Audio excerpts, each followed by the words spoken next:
Good morning, good afternoon, good evening, ladies and gentlemen, wherever you are in the world, and welcome, welcome, welcome to this episode of HIT Conversations. This is the show where we have our guests from HIT Talks and we can really go deep down into their honest inner truths. And this is the time where we can find out a little bit more about them and really how much impact they've made, not just in the world, but in what they do as beings. And where did HIT Conversations come from? It was because HIT Talks, which is the talk show of hope, inspiration and transformation, where we have amazing souls from all over the world speaking for 8 minutes. 8 minutes of 8 different perspectives. And Dr. Gregory has been one of the guests on the HIT Talks. And when they speak for 8 minutes, it's like, oh, wow, this wisdom, this knowledge. But we want to know a little bit more. So I was super excited when Dr. Gregory said that he would be part of HIT Conversations as well, where we can go a little bit deeper into how him as a spiritual warrior, how he's made an impact in so many people's lives all over the world with the work that he does. So I can't wait to jump into this conversation. So we're going to jump straight into it. All the way from Costa Rica, we have Dr. Gregory Damato, who's going to share with us his story of how he became a spiritual warrior and how he's actually made an impact in so many people's lives. And I have so many questions for you, Dr. Gregory. So please welcome yourself into HIT Conversations. Hello, thank you so much, Vikki. Beautiful pleasure to be here. So yeah, my sort of purpose on this planet, I say, is to facilitate in the potential of human consciousness and how we do that mentally, physically, spiritually, and emotionally. I call this sort of the 4 components of wholeness, which is the highest vibration we can actually be at, which is love and light, culmination of yin and yang, all these different things, the duality of everything coming together. So our journey sort of started for me specifically when my wife was pregnant with our first child, almost 16 years ago now. We realized that we had no idea how to raise a child. Like, what do we have to eat when my wife is pregnant? Like, what are the nutrients? What are the B vitamins? What about pesticides, herbicides, chemicals, animal protein? We looked into all this stuff and we're like, wow, oh my gosh, we have to change a lot of things.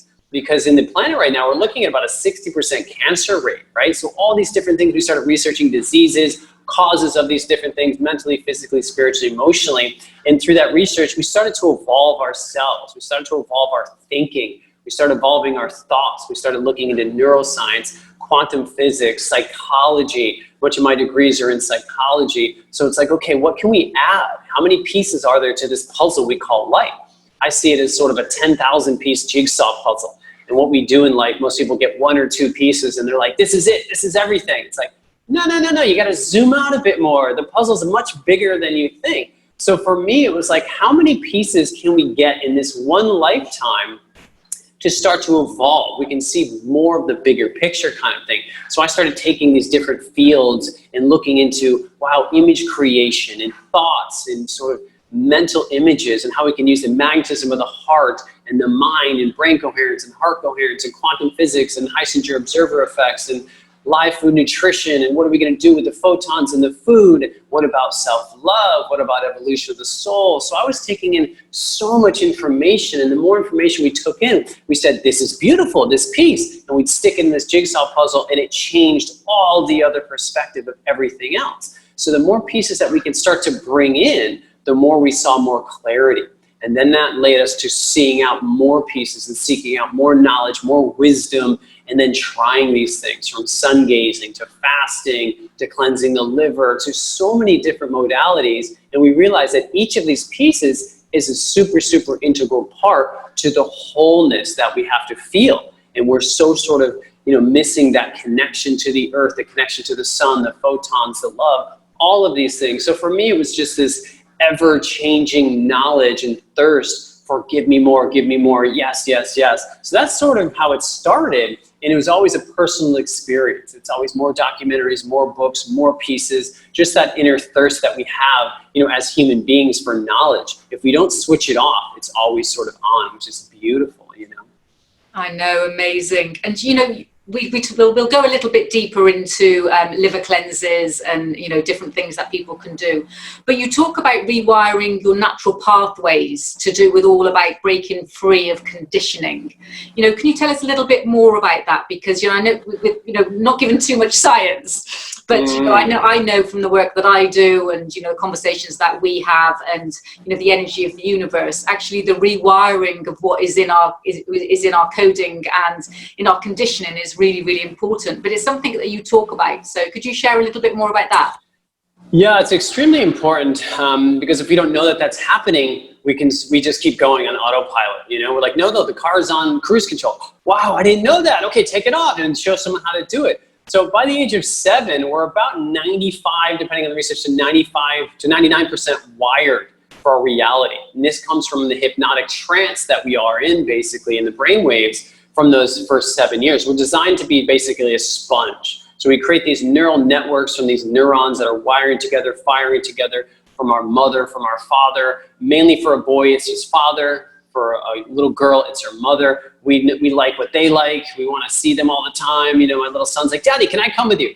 Well, I'm just walking down over here. Yeah. We're like, where does that come from, right? Because they have all these mirror neurons and things to wire their brain. It's in them deeply entrenched. So if we have these maladaptive behaviors, that starts to become a problem. So addictions and things can start that way, from smoking and drinking and abuse and all this. So if we have these sort of maladapted scripts, I call them, what happens is the whole universe is this cosmic evolutionary mirror. And what it's basically doing is it's proving you right every single time you put out a frequency or a thought to the universe. It's called the Heisenberg observer effect. So this is the photon, the double slit experiment and things like that. Whatever we think is going to happen, whether it's conscious or unconscious, is actually happening.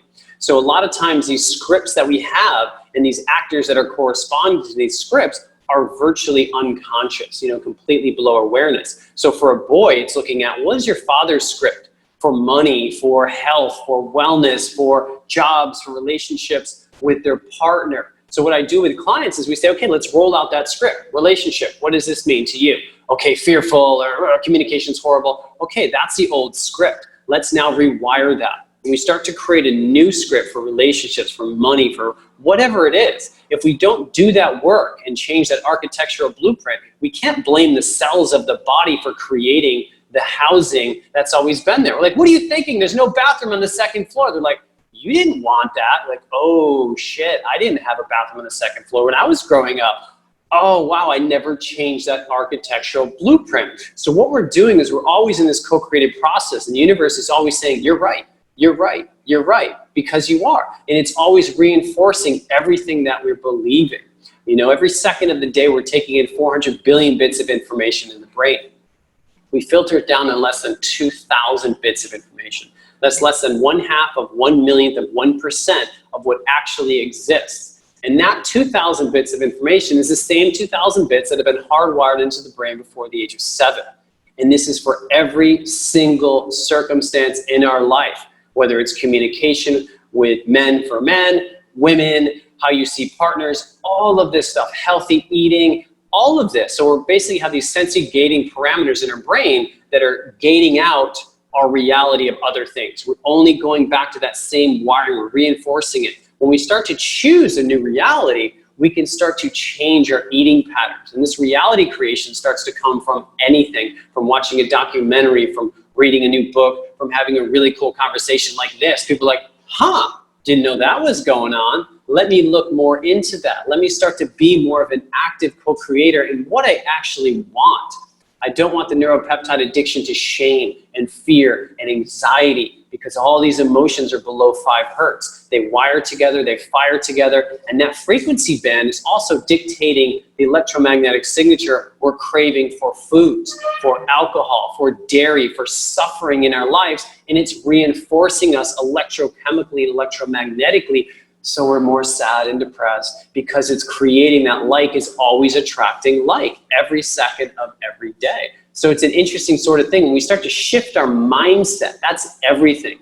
We can start to create what we actually want, not what we don't want, but are always so conditioned and used to feeling that way and seeking that stuff out on the unconscious level. So that's extremely important, is really looking at these scripts and these architectural blueprints that are always running. The workers are showing up every day. They're either smashing the house, breaking it, or they're fixing everything. If our mind says, I want to be healthy, I want to be happy, I'm in a state of love, peace, joy. Every thought we have is an electromagnetic signature, becomes a spell, and everything is listening to the boss. The boss is pretty much our the work for our guy is basically the boss, which is our mind. It's saying, okay, what do you think about this? What do you think about this? Hey, maybe we'll change a bit of thing. So our thought is always a co-creative process, and the universe is always proving us right. Whether we believe it or not, it's always happening and running as an active program of this holographic image that we call life. Yeah, I love that, and it as we know, and as what we talk about a lot, isn't it? It's what you say, and it's what you think, and it's your intentions that are so powerful. And it's just come to me as you were talking then, Greg. I've just been in Croatia with my daughter, and we're talking about patterns. And, she had this massive bowl of pasta, this big bowl of food, and it was huge. And I mean, it was really huge. And I was like, seriously, you're not going to eat all of that? And she went, oh yes. And then as we were leaving, she goes, oh my gosh, I'm so full. I said, why do you eat that? She goes, well, I don't know. And I said, well, I remember that, I always used to have to eat all my food, because my parents used to say you would never leave the table until everything is gone, all the people that are starving in Africa, all these. And she said, oh, I remember being at grandma and grandpa's, we would be at the table for hours. We always had to eat all our food. And I said to her, well, that's just programming, that's just proving that, you didn't really need to eat all that food. We just had an ice cream, all this. But, so this is the thing, is that it's subconscious, isn't it? And it's, I feel it's all about awareness. It's how we get, I want to speak a little bit more about our youth, because, a lot of people I speak to, they're always, a lot of people I speak to are looking to change themselves purely because of wanting to make a difference, but purely as well for the next generations, because when we change us, then the next generations can start to have that ripple effect. So what's your views on that? Yeah, definitely. From the latest research, we hold 14 generations of trauma inside our DNA.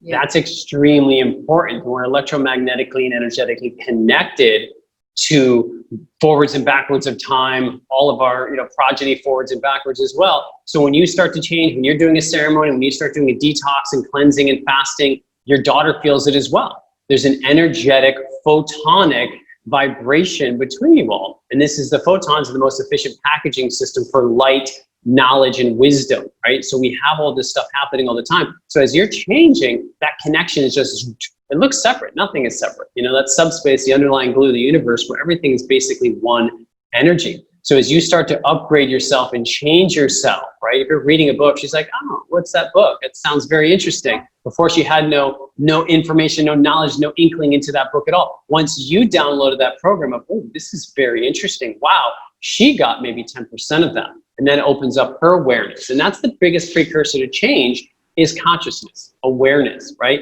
Once we have that, we set an intention. And then our intention is changing that blueprint. If we don't have awareness that the blueprint's running and all the kids are having the same programming of everything, relationships and all these different, subterfuge kinds of things that are hidden in these programs, from every movie, every TV show, every single thing we watch is in our minds, right? And this is what's happening on a bigger sort of thing on the planet right now. Is it's like, oh my God, have you really looked into any of this? Yeah, I have. No, you really haven't, right? So we have to go deeper into proving yourself right? That's what I say. Okay, cool. If you believe that, write me a 10-page paper on that, right? You believe in this theory or that, okay, write me a 10-page paper. Prove yourself right. Pull peer-reviewed research and show that that's really true. And what we realize is it's not true, because the mind in psychology uses heuristics and schemas and things like this. It tries to wire it real quickly, and it doesn't remember the source of the knowledge. It could be a neighbor, right? That says, oh, blah, blah, blah, blah, blah. We're like, oh, okay. And that's the same in the mind as reading a peer-reviewed published study that's double-blind placebo. It's like, we're like, where did you get that from? I don't know. So we really forget, because the conscious mind's only running like 0.1% of our processes. We have the unconscious mind, which is about 99.9%. Then we have the super conscious mind, which is getting back to the soul of every incarnation we've ever had, ascribed to that level, right? So when we start to change things, we start to rewire things, we look outside of ourselves. And there's a lot of different fun ways to do that. Fasting is a great way to do it. where we're not always suppressing everything with food and those addictions to the chemicals of the food and all these different things, we start to say, and I get the biggest sort of, what's the word, issues with people with fasting. Oh, no, I can't fast. I love food, or I have this. Yeah, I'm like, yeah, just do it. They're like, oh, no. I said, when you've died in a past life of starvation, which we all have, when you start to fast, you're like, oh my God, no, it's fine. It's fine right now. That's the super conscious working in. So the more information, the more pieces of the puzzle we can start to take in, the more we realize more about ourselves. And that's pretty much what we're here to do, is evolve, right? Evolve mainly through love and forgiveness, but with information that's true, through knowledge and wisdom that feels good, which is the magnetism of the heart that can never be fooled. The mind can be fooled, the heart cannot. So right now we're sort of seeing this whole mind thing play out. We're like, okay, everyone's so overwhelmed. Like, enough of that.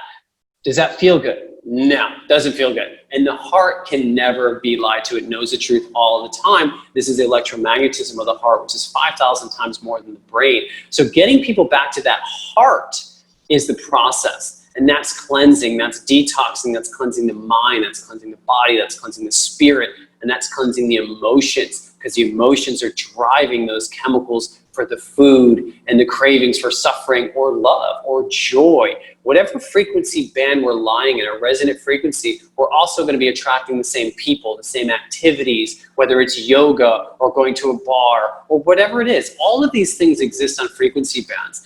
As Nikola Tesla said, if you want to understand the secrets of the universe, think of energy, frequency, and vibration. That's pretty much everything to me. When you understand that, you're like, wow. You know that a crystal on your hand and your bracelet is actually a frequency band that could be the same frequency band as herbs, that are the same frequency band as different types of foods that are going to heal the liver or the kidneys or work on your mind or work on fatty acids, everything. So everything has a certain resonance, a frequency, a vibration, and an energy. And if we can clear all these addictions to this old energy of suffering, we can start to realize and have that consciousness. Then we can create the intention for having better foods. We can start mapping out a new blueprint, and all the workers start to get to work, and the cells of the body are like, great, I'm going to clean the liver. I'm going to get this done. I don't have any addiction to anger anymore, which is what happens when people do liver gallbladder cleanse. It's like that charge of just raw is gone, because that charge is energetically held in the 20,000 stones that we all have in our liver and gallbladder.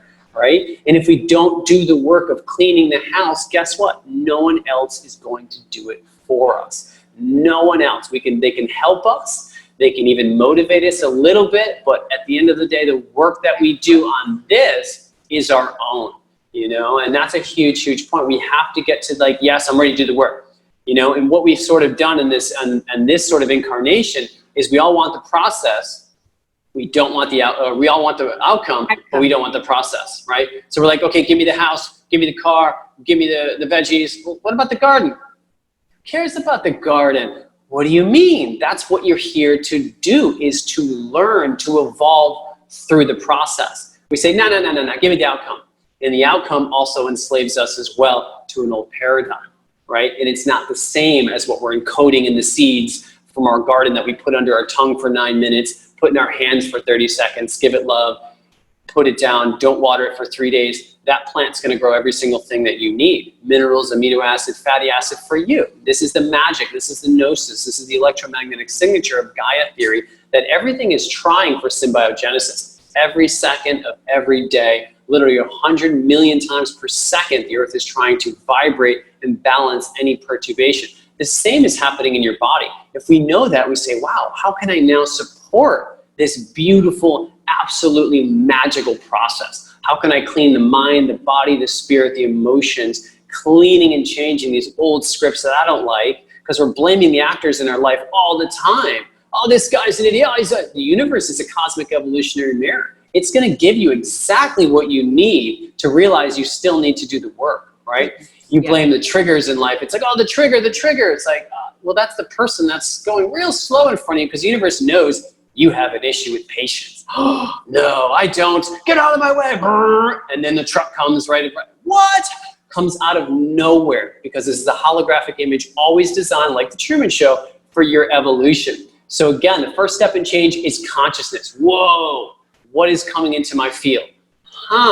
I usually get... That's going back to being aware, isn't it? That really is awareness. And that's the first step, as you say, with the consciousness, is actually people being aware. But the amount of information that you've just shared with us is, my mind is absolutely blowing. It's just like, and I know that the viewers and the listeners are going to be like, okay, well, give me some information about how we're going to be able to cleanse our body or cleanse our soul and things like that. So thank you so much, Dr. Greg, for your information. But what I would like to do is I'd like to find out a little bit more about how our viewers can find out a little bit more tips and tricks for them to really nourish their body, and really about, how you can help them with their 4 levels of wholeness, because I truly do believe it's really, really important. As I say, this body is here to house our soul. It's our vessel, and we do need to look after it. So I invite you, everybody here on the next episode, to hear a little bit more, some more deep down information from Dr. Gregory about how we can really, really look after this body and this vessel. So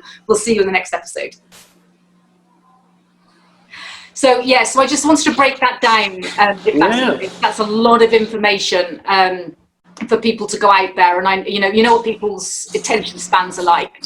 So break this down into a couple of episodes, so we can say this is all the information, and then watch the next episode. Now you can get a little bit of meat. And then, if we need to go into a third, we can. It's entirely how much you want to share. And then we want to start talking about your superhero program and how people can start working with you and things like that. So you happy with that? Yeah, sounds good. So obviously, when I go into the next one, I'm just going to say welcome to the next episode. We don't have to do the spiel because it will follow on. What do you think is going to be important to talk about? I've got down here at the moment is talking about children, their highest frequencies. But I think we might have already kind of gone over that. Love of plants and living off grid I've got. And then I've also got a little bit more about the 4 levels of wholeness. But I want to kind of give the viewers a little bit, because we can talk about the liver cleanse and the gallstone cleanse. I can share my experiences or something like that, because this is my 7th. And what else do you think we should share? I mean, the way I sort of talk, I talk fast, but it's generally to the heart, right? This is why it's going. So I'm talking to the unconscious mind in the heart. It's not like, oh, let me write that down. There's no possible way. And this is how the activations happen. And people are like, oh, that felt fucking amazing. I don't remember any of it, but now I'm going to eat healthier. I'm going to try this cleansing. I'm going to go look outside. We can't possibly give them the step-by-step for liver cleansing. It wouldn't even be ethical, basically, because there's so many things. So it's mainly saying, okay, try some fasting. You could do it with this, get onto some documentaries. Here's 2 or 3 that'll open you. Here's some of the best books to sort of get into these things. And basically you're awakening your soul to realize you're actually really hungry, because society is basically saying, you're full, you have everything. We've given you all the knowledge. Turn on the news. Oh, this is everything happening. And you're like, I don't feel fucking full. I feel like kind of like shit, but I'm so used to eating this shit every day. And blah, blah, blah. And we go fight on Facebook with the shit that we have. And it's like, no. So I mean, you could talk about just general cleansing. Like, how do we work on the mind? That was sort of like that image scripting. Like, what are we actually creating? We can go into some really cool, easy exercises that I do all the time, with the gratitude stuff and the frequencies of different emotions and things like that. Affirmations, all kinds of cool stuff. I'll invite you back on and just say welcome to the next episode. We're going to go a little bit deeper in getting some information out to you about what sorts of processes you can do to really help your body with its evolution. And then we can just say, and let's just go in there, and the way Dr. Greg, do you like to be called Dr. Gregory or Dr. Greg? Dr. Greg's fine. Yeah, and so the way then Dr. Greg can actually then share with us how he encodes his clients, and just go from there. Yeah, sounds good. We'll see what happens. But it's not like specific things. It's going to be a little bit here and there, because it's just, it would be, you do a 20-hour episode to get people started. And then they'll have 1,000 questions as well. It's like, this is just basically an activation for people where there's so many seeds. Whatever seed they got into their mind is basically, I'm going to water that one. That's kale. I love kale, broccoli. Leave that one, let it die. So whatever people think, oh, neuroscience, cool, image creation, the rest doesn't matter at that time for them. So it's the relevance of how many seeds can we spread, activate it through that heart, that emotional state of wonder and joy. And then they start to do whatever they want, Perfect. Okay. Cool. Well, welcome back to this second episode of Where are we now? Damato. How do you say your surname again? Oh, Damato. Tomato. Right. Okay. Damato. Damato. So it's like tomato, but Damato. Yeah, Damato. Well, welcome back to this second episode of HIT Conversations with Dr. Gregory Damato. And the information and the seeds that were dropped in the first episode were just absolutely mind-blowing. So we're going to go a little bit deeper into this one, and we're going to go a little bit deeper to find out some really easy and some exciting and maybe a little bit more challenging tasks and gifts that he can share with us for us to really look after our body, to really look after our inner selves, and to look after our mind and our body and our spirit. So, Dr. Greg, thank you for being with us again. Yes, thank you so much for having me. Beautiful. I find it absolutely fascinating when you talk about cleanses, when you talk about fasts, and you talk about, the trauma that is held in the livers and the gallstones and the things that you do in your superhero program, your inner superhero program, which is absolutely fantastic. So this is a plug. So just share us a little bit about some of the amazing protocols that you share with your clients.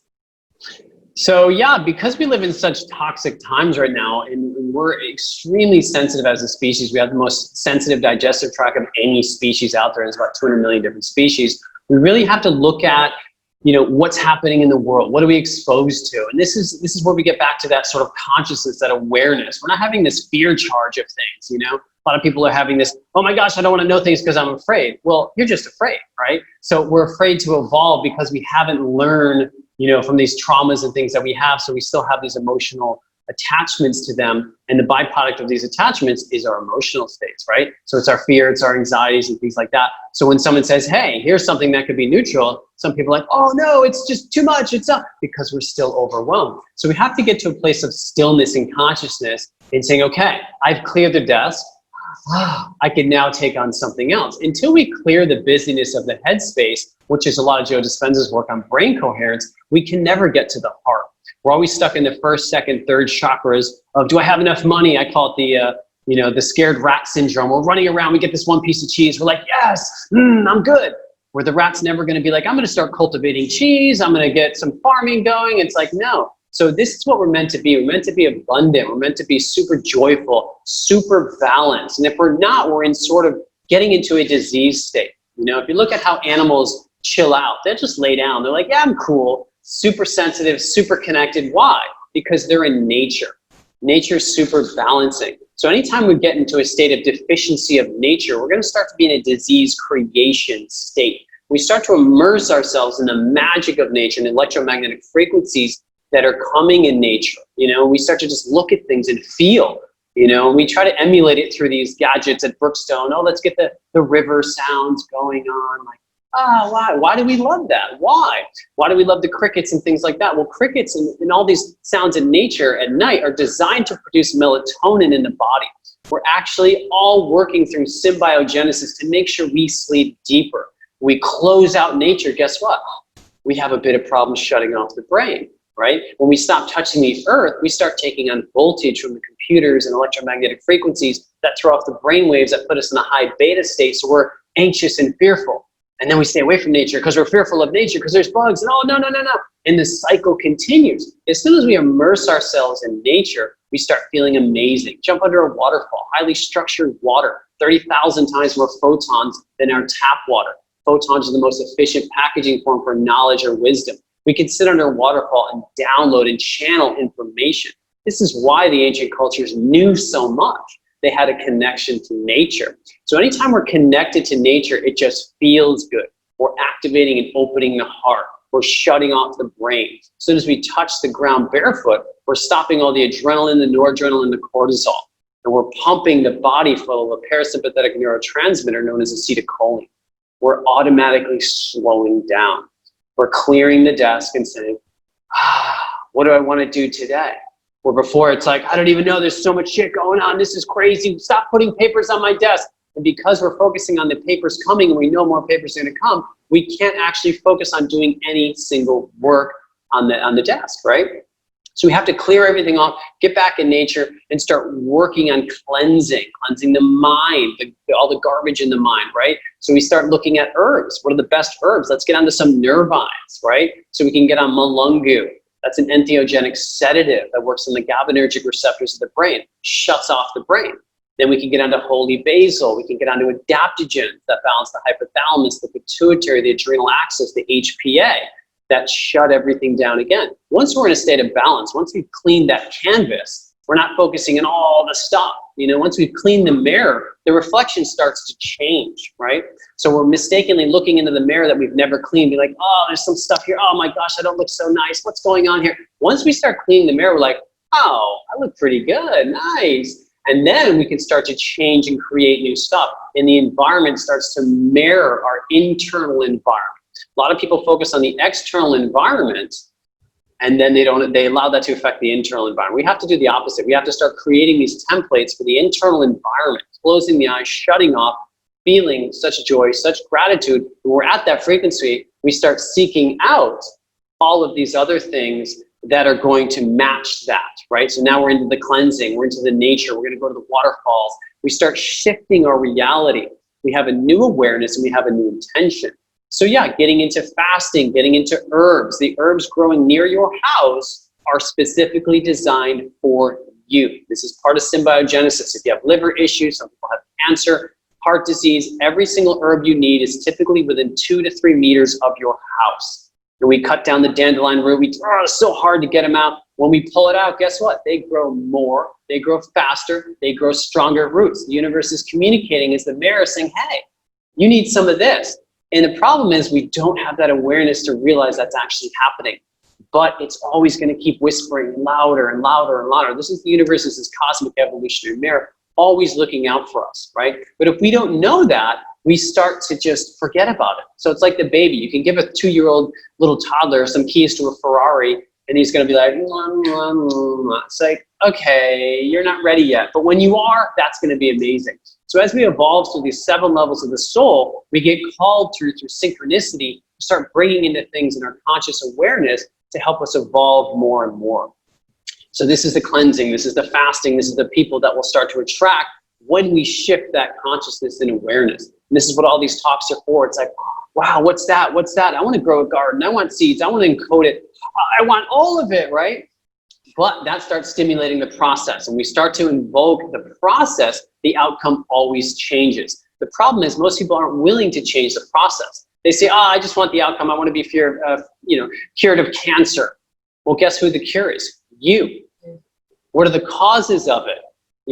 Anger, aggression, sadness, holding on to resentment from your father, understanding the traumas, reliving that, getting those old scripts, starting to do this work, cleansing the liver stones, the gallstones. 20,000 of those stones are in there. My God, we can't detox if the front door is locked. That's the liver, processes everything. Let's get onto some coffee enemas. What is that? That sounds crazy. It is. It's crazy amazing, right? So people are like, I don't know, it's different. And we get stuck in these circular patterns of addiction to the same things, of suffering, because we don't want to have that awareness. We filter everything out that's not in our current reality, but the current reality needs to be upgraded, or we're never going to evolve past ourselves. So I tell people, evolve beyond you. Oh, what does that mean? Well, let's start looking at what we can do. Psilocybin, magic mushrooms, ceremonies, ayahuasca, all these different things under the right circumstances and conditions are absolutely magic. Psychedelics. What does that mean? Well, delios is Latin for insight. Psychic is mind, right? Psyche. So it's looking at it inside of the mind. We're evolving past ourselves, past our parents and their parents and their parents and their parents. So anything we do that's different is going to start switching on that awareness, that consciousness, that attention to evolve beyond ourselves. So whether we do a liver gallbladder cleanse, we start fasting, we go outside and we look at this herb, we say, this one has been calling me for quite a while. I don't know what it is. And then the herbalist comes from down the road. Oh, you want to know what that is? What? How did that possibly happen? Because we changed our intention to the universe, and the universe is always looking to support us through knowledge, wisdom, nurturing, and love. If we push it away, if we weed whack the lawn and mow it and have a nice lawn, medicine's gone. Guess what? It comes back. It comes back again. The person will come again. The synchronicities will come. This book will fall off the shelf on herbs. You're like, herbs in exactly where I live. That's interesting. We could put it back, or we could say, that's exactly what I put out for in the universe. That's that awareness and that consciousness, you know? So if we start really opening our consciousness, and this is when we start to evolve, we change our resonant frequency pattern from taking in 2,000 bits of information to 4,000, 6,000, 8,000. Tesla was 250,000 bits of information.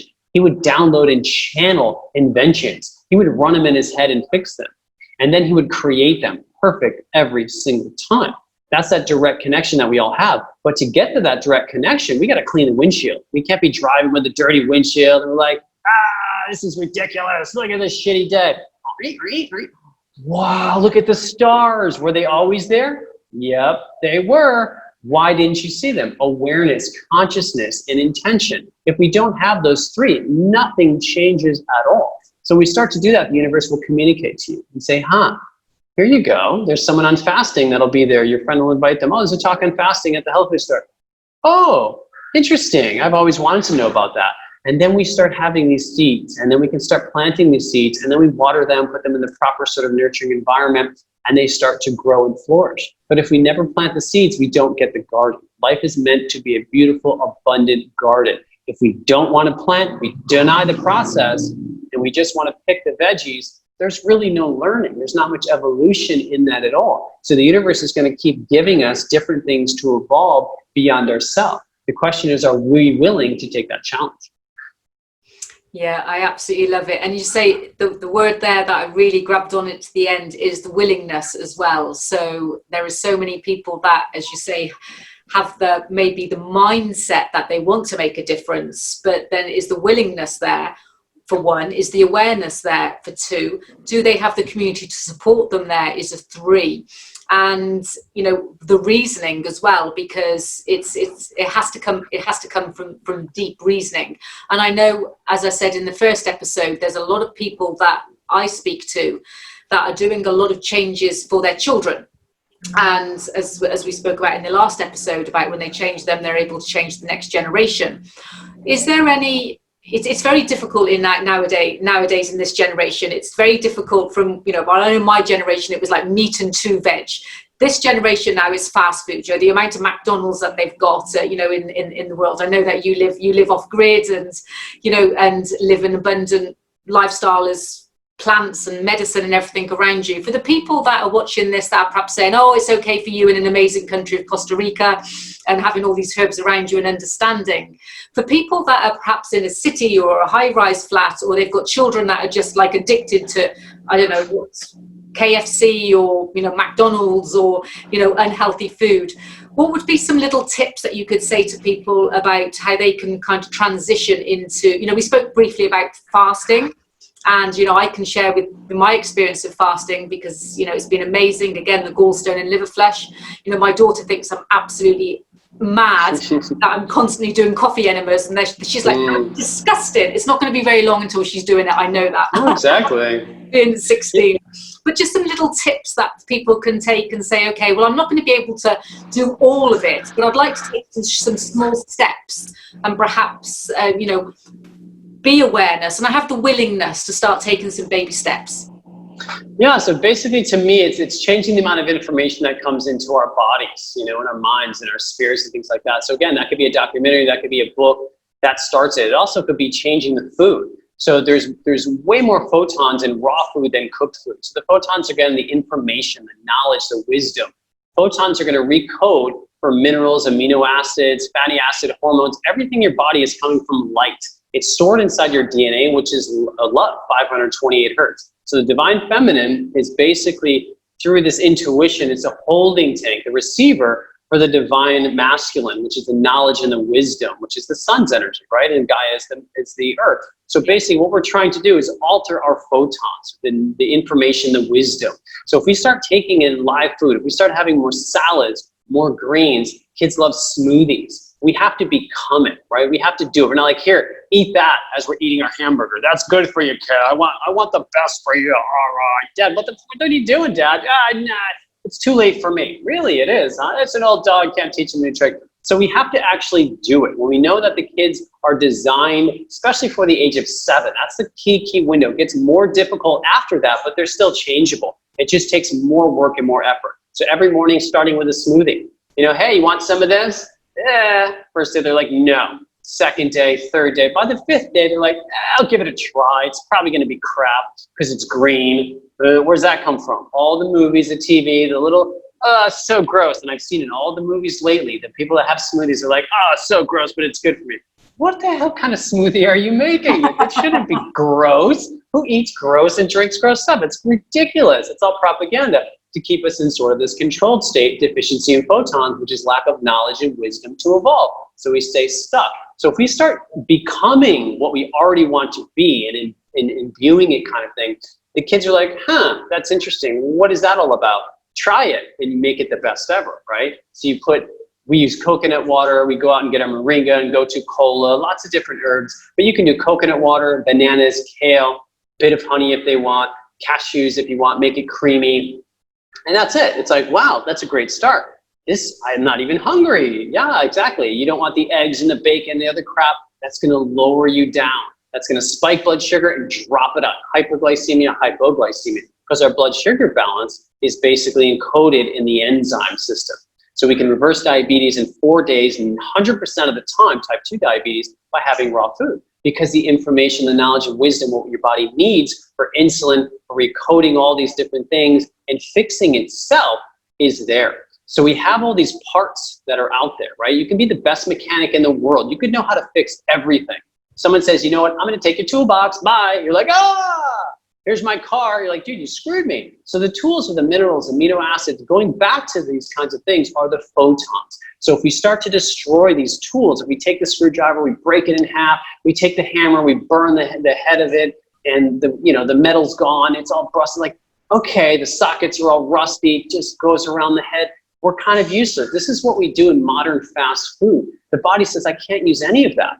So when we say we're full, it comes from the mineral system, the electrolytes. And what happens is we bypass that because your body says, I can't use this, I can't use this, this is broken, this is done, this key is burned in half. What are you thinking? And then we're full as a backup, which is stretch reflectors of the stomach. So we say, I can't use any of this. And then of course, an hour later, we get rid of all this crap, we store it as fat, and because we don't have any use for these broken tools, right? The mechanics are here, they're waiting. So when we start to bring these photons, these energy, the tools back into the body, everything starts to change. We're bringing in the brooms, the dustpans, the cleaning products, the garbage bags that we said, they're not important. The TV set, that's not important. We naturally detox. 100,000 chemicals a day we're exposed to. So that's like a party every single day in the house. Now they've cut the water. We got one garbage bag for the week. That's not gonna work. So we have to really realize what's happening in the external world to start to cleanse, to purify the mind, the body, the spirit.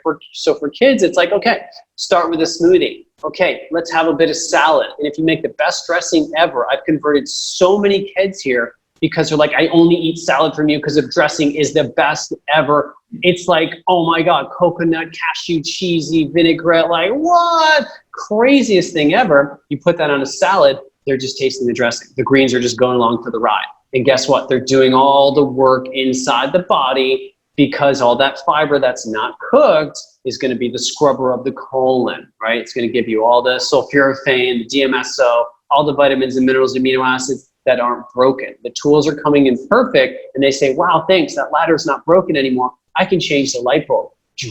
And the light comes on, your fatty acids are being repaired, the B vitamins are coming, and you're getting the tools to fix every single thing that's going on because food is the medicine and medicine is the food. This is Hippocrates. So if you forget that the food is the medicine, our backup system is to go look outside and see what herbs are growing for you as part of symbiogenesis and start bringing that into your food, into your meals, into your salads and things like that. Grab the wild greens, grab the dandelion root. We went to the US right 4 years ago and we're showing my brother and other kids like, here, take that. They're like, what is that? I'm like, it's dandelion greens. They're like, and they were all eating and their parents were like, what? You guys are crazy. How did we get them that never had greens? It's from the magic, right? It's just that magic and enthusiasm, which is super, super like, people gravitate towards it. No one wants to gravitate, yeah, this is great, eat this.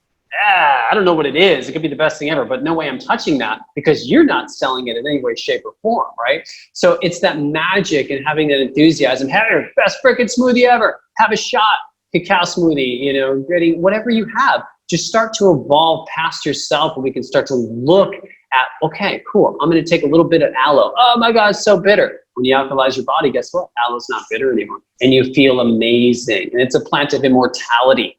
So if it's called that, I think I'm going to put it in my body every day, all day. So what are the biggest and best superfoods around you? It's going to draw your energy up. It's going to heal every single disease, mentally, physically, spiritually, emotionally. And then we start to become that after 21 to 30 days. We're rewiring this new habit. So our unconscious is now grabbing the kale, grabbing kale chips, grabbing it. It's not like, oh, where's the hamburger? Hamburgers don't even exist anymore, right? In your mentality, it's like, no, what the hell would I get one of those things? I'm not going to go kill a cow, and like, that's a lot of work. I'm going to pick my kale from my garden, right? So when we start to subsidize these things and they become cheap and easy, it starts to control us. It starts to get us into fear states, that electromagnetic frequency band. If we change the frequency bands that we're putting in, we change our thoughts. We change our heart space. We change our intention. Our awareness starts to shift beyond ourselves, and that just perpetuates the next step, the next step, the next step. So for kids, it's just becoming that, being it, and starting to say, hey, what do you think about this? And being very patient with them as well, because they're hardwired from you earlier, your old version of yourself, your obsolete version. So now you're trying to upgrade them the same way you upgraded yourself. And then it's just being that. When they're ready, they're ready. But you just got to start really, really slow and make it the best ever. And if it is, they're in. You know, and that's the thing. It's divine timing, isn't it? And I can just, you know, say to all the viewers that everything that Dr. Greg is saying does work. And I haven't eaten meat now for let's say just under 2 years. And I felt so, you know, I live in a farming community, so everything around here is Herefordshire cow. You know, it's a lot of meat, a lot of steak, and, you know, very farming community. So it was always like, as I say, meat and blue veg. And I've just felt so much lighter. And again, the raw foods, the smoothies where we put in acai, we put in the mushrooms, you know, we put in camu, we put in the MSM, we put in the iodine, all these extra little things that I put into my smoothies, and now my children are having them, to the point that my daughter's there saying, oh mummy, I'm going to buy some acai because I've been reading on it, it's really, really good superfood and things like that, and I'm going to put it into my smoothie. And again, dairies, you know, so we've taken dairy out of our house, so, you know, we're now making our milkshakes with cacao and soya milk. And even though it just started with me doing it now, I've got 2 teenage children, 16 and 18. And yes, it doesn't happen overnight, but if you continue doing it, and for me, if they want to go to McDonald's and they say, oh, Mum, I want a McDonald's now or something, you know, when I say, okay, that's fine, you go and do it, but I'm not touching that stuff, kind of thing. So then you'd see them, you're like, I really, really don't want this. And now they wouldn't even consider going to do the fast food, so we can actually then start making things together at home. And now my daughter says, she's 16, and she says, I think I'm plant-based. She said, I'd like to say I'm plant-based, not vegan. But it does. It starts with us, and it starts with us actually being the leader, really, being the leader in our family, and being aware. Yeah, definitely. I mean, whatever we buy, we're going to consume. You know, it's just that simple. If you buy the ground beef, it's like, oh, what's in the fridge? Oh, I'm going to make a hamburger because that's there. If you just shift that reality and start to do it, yeah, the kids are going to have their own free will. And we're saying, okay, try this, and we plant the seeds. That's crap, that's and they're like, whatever, I don't believe you. And then they go plant-based for a week, and then they go back to that McDonald's. That's the greatest lesson, because then they're like, oh, my stomach, what? And we can't give them that experience. You know, they have to experience it themselves. We could tell them all day long. You know, you can tell a little baby how to walk. It's not going to walk until it's ready. You can hold it and say, come on, look at me, I'm walking, blah, blah, blah. Why can't you do this? What are you thinking? Because it's all based on the evolution. It's all timing. Everyone is exactly where they need to be at this time. We can't speed it up at all, you know? So they're exactly where they need to be. All we can say is, hey, check it out, I'm walking. Huh, you walk. And the baby's like, standing up, and they're holding on and shaking and building the legs, and take a step and they fall. But you walk, I'm gonna keep trying. So this is this evolution of the soul kind of thing. All we can do is basically be that light. And when people have enough darkness, they're like, you know what, I want a bit of that. I'm gonna try it. I don't know, it's probably not gonna work. and then they prove themselves wrong, right? Or they prove themselves right. You know, whatever is completely fine. It's all the free will, and everyone's on the exact level they need to be. So when we start to become that and just do it, it's not, there's no charge to it. It's like, hey, you want this? That's what we do. Hey, you want that? Yeah. Oh my God, smoothie. Yeah. If not, it's like, I feel so tired if I don't have this smoothie, and because you need that energetic vortex that's there. It's prana, it's photons. If you don't have that, we're looking for other places, and it's dead water, it's chlorinated water. It's like, I need more, and then we get used to that frequency, and it drives our emotions, it drives our experiences, it drives our filter system. You know, our sensory gating parameters are altered where we only see that mentality, and we can't be in abundance. So it all works on the same principles of awareness, but divine timing through synchronicity and patience. You know, the universe is completely patient. It's like, you guys can evolve now as a species, which is happening. We can evolve in 3 years, complete harmony on the planet, or 795 years. The universe doesn't care either way, right? So it's the same kind of thing. We could do this lifetime, or, you know what, we get it the next lifetime, the next lifetime, the next lifetime. If we don't deal with our karma, our primary cluster of incarnation, which is our brothers and sisters, our secondary incarnation cluster is our parents. They have their guess what? We same people again. This is all the reincarnation research. So we can do the work now, or we could do it later. It just comes down to that intention, that awareness, and that personal choice of free will. Yeah, and it's definitely experience as well for all of us.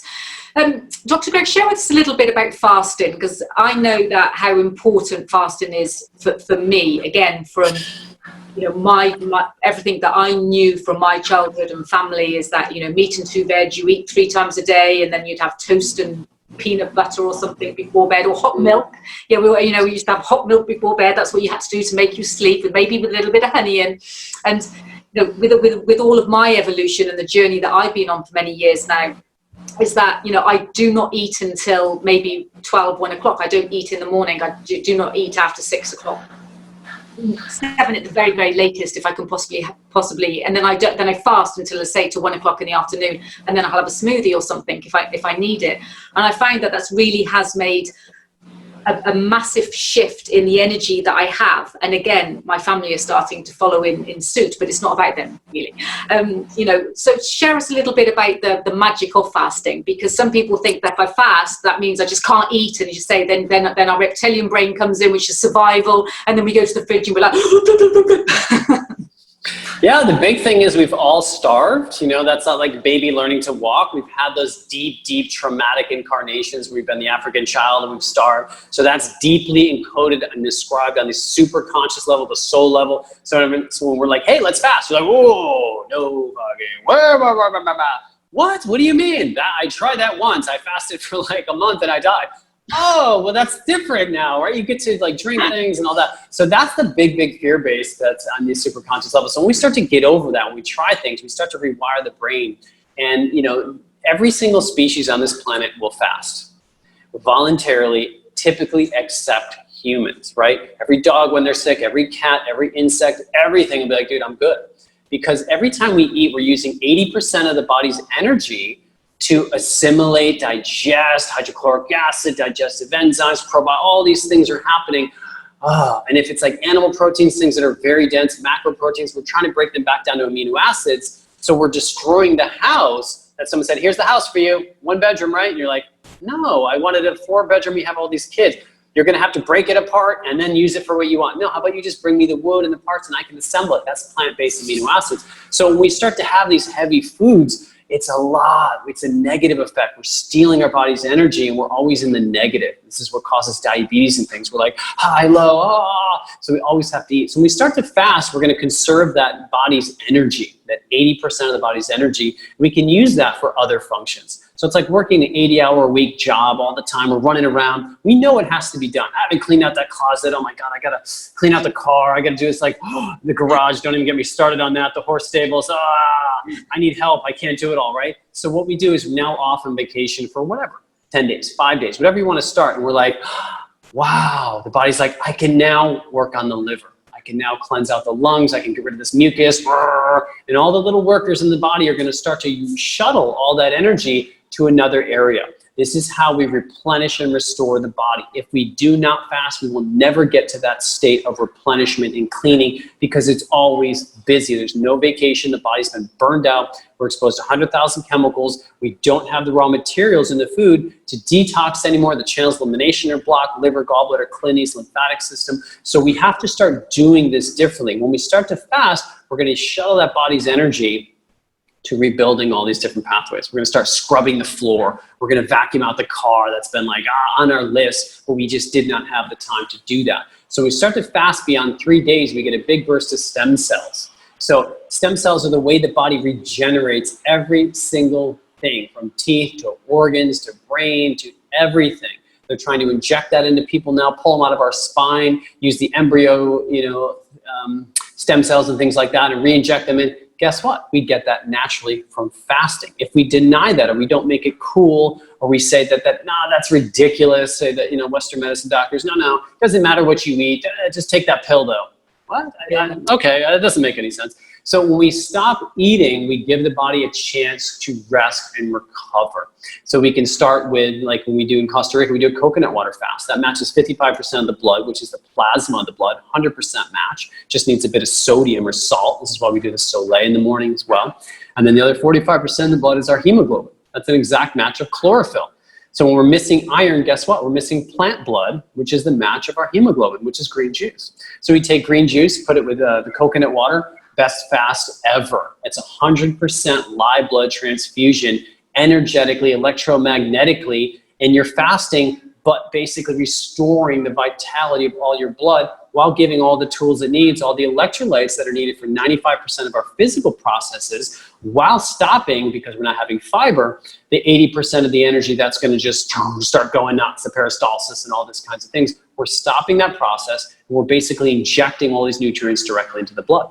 So people are like, wow, that feels kind of amazing. And we're detoxing heavy metals and pathogens and stimulating immune system and cleaning out the closet. And these shoes, what the hell? I haven't worn these in 20 years. Jesus, now I can put new shoes there. How amazing. So all the shelving systems that have been used with all the chemicals, 100,000 chemicals and pollutants and shit, are basically getting dumped out, and we're now cleaning the house. And we sit back and say, wow, I wanted to sell this house before, now I'm gonna live in it. This is beautiful. Because we changed the process, the outcome changed, and we feel amazing. So there's so many different ways to fast. I like the coconut water if you can access that. You can just do a juice fast, it's really good. Really important to do coffee enemas as well. That's gonna dump 95% of the contents of the liver. You really wanna balance magnesium. It's really important, magnesium chloride, because that's gonna escort waste products out. Most people are deficient in magnesium because of the adrenals always being switched on to that brain coherence, that lack of brain coherence, where we need more to keep it going kind of thing. And then vitamin C is really good as well. So yeah, just start doing a little bit, checking it out. There's a great documentary, Fat, Sick, and Nearly Dead. It's a cool one, where this Australian guy does a 60-day juice fast and inspires people, gets off his 17 meds. What's the documentary called? So it's called Fat, Sick, and Nearly Dead. Fat, Sick, and Nearly Dead. So we'll put that into the comments as well. Yeah, that's a really cool one to watch. There's Food Matters is another good documentary. This is just the photons and knowledge and wisdom that'll start to create seeds in their body saying, wow, that worked for them. This is a social learning theory. I'm very similar to them. It's modeling and shaping, and that starts to change our reality. We say, I'm gonna try that too. I'm gonna probably get the same outcome if I change that process that worked for them.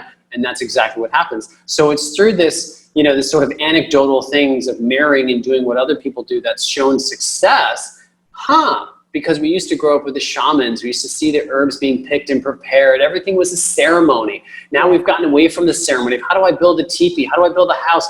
What herbs? I don't know what herbs are.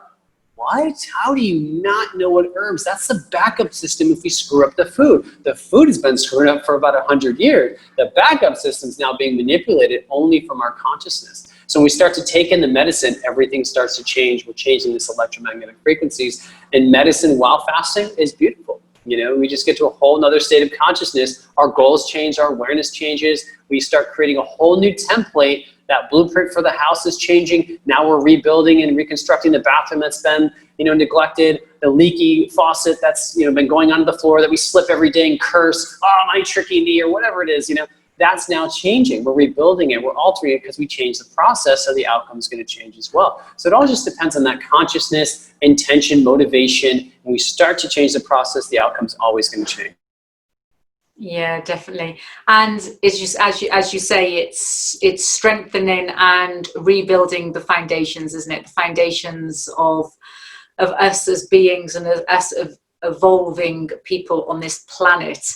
So it's just there's so much information that's been shared by Dr. Greg on here, and so much information of, you know, the things that you can take, the things that you can do. And just to really sum it up, we're talking about awareness, and we're talking about, you know, really wanting to make a shift as well. And it doesn't have to be such a big impact in your life that you feel as if you're losing something, or you're feeling in scarcity, because that is even worse, or feeling in deprivation. But it can start off you can start off slowly.